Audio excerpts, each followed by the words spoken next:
Čau kutilové. Dneska budu dělat novou tuhletu část okna. Nevím, jestli to je dost dobře vidět, ale je úplně na prach.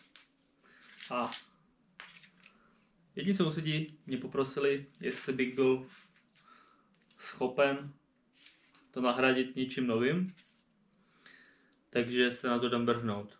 Nachystal jsem si tady dřevo, které je zhruba ve stejném průřezu, a teďka udělám všechny tyhle ty drážky a pak to budeme vyměnit.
Jak vidíte, demontoval jsem tuhletu hruzu.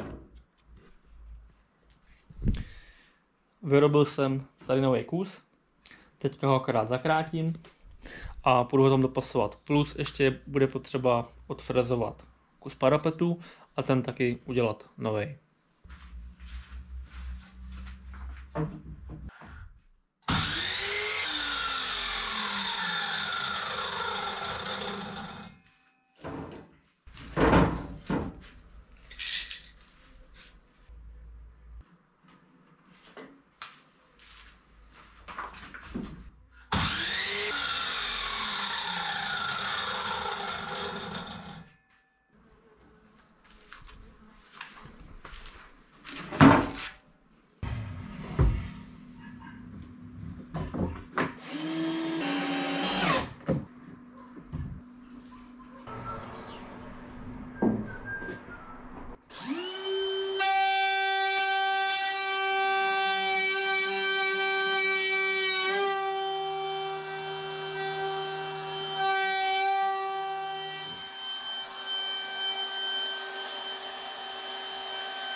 Tak, nevím, jestli to bylo dostatečně vidět, ale vlastně vypreparoval jsem původní rám a tadyhle jsem vyříznul, nebo tady jsem vyfrezoval, co bylo tady špatný a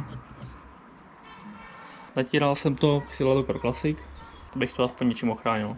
Teďka udělám ten nový díl sem a pasujem to.